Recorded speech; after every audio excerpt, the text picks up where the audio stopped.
Magandang araw sa inyong lahat and welcome back to my YouTube channel.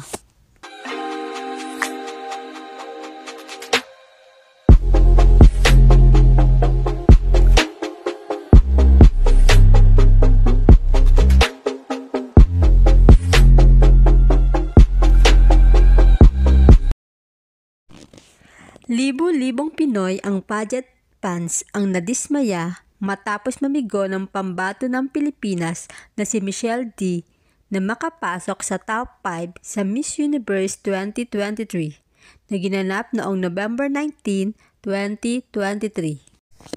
Nakapasok sa top 5 ng competition sina Miss Australia, Miss Puerto Rico, Miss Nicaragua, Miss Colombia, and Miss Thailand sa finalists.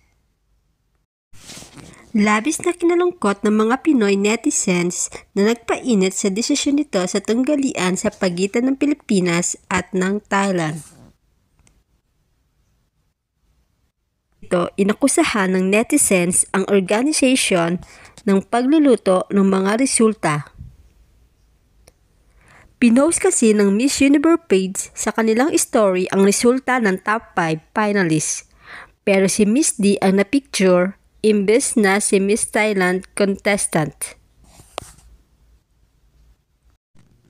Bakit na-delete agad ito pagkatapos magtanong ng mga tao?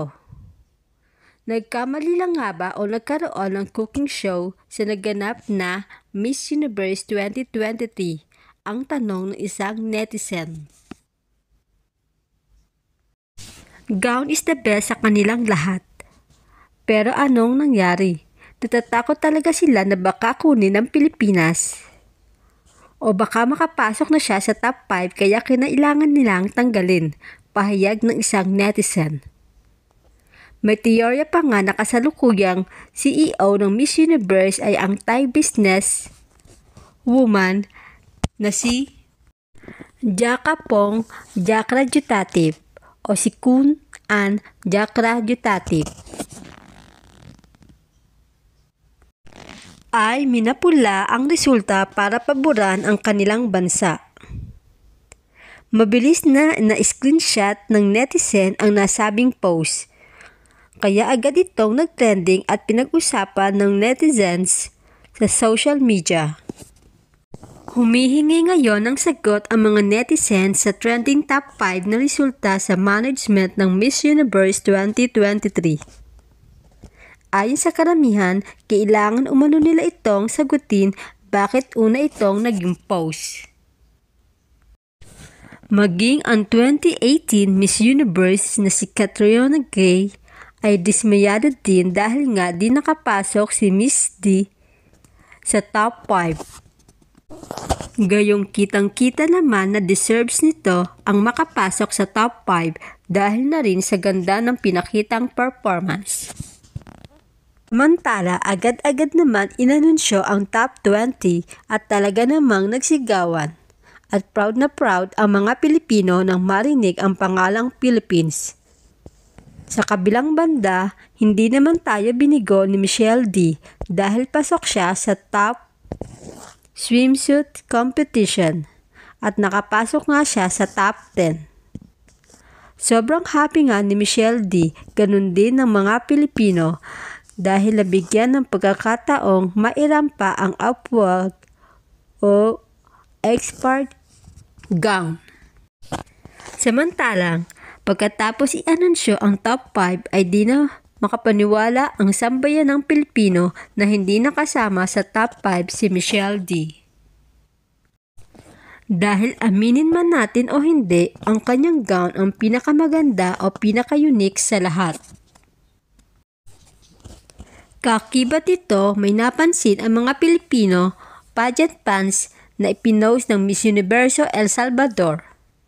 Nagtaka sila kung bakit kasama ang Pilipinas sa kanilang ini-edit na top 5. Kaya naman naglabasan na ang mga fishy comments kung saan nag-doubt ang mga Pilipino na baka naman kasama sa top 5.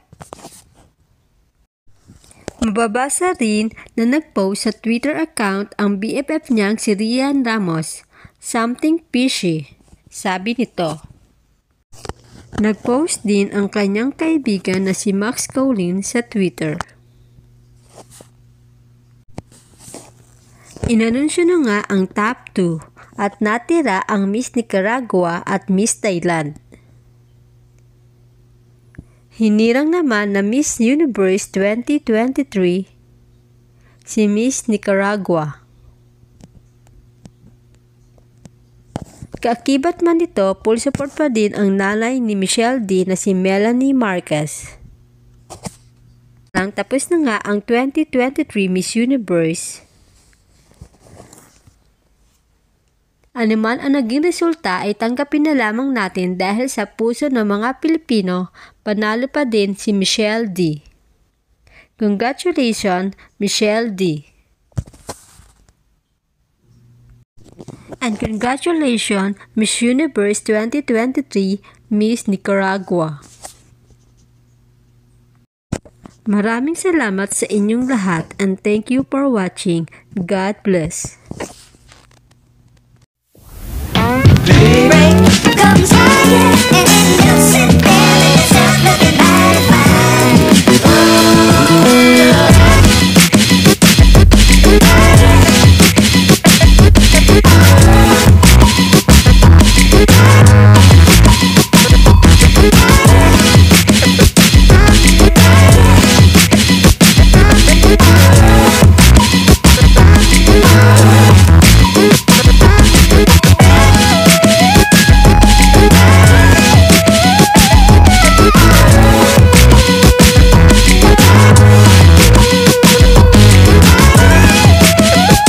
Maraming salamat sa inyong lahat and thank you for watching and God bless.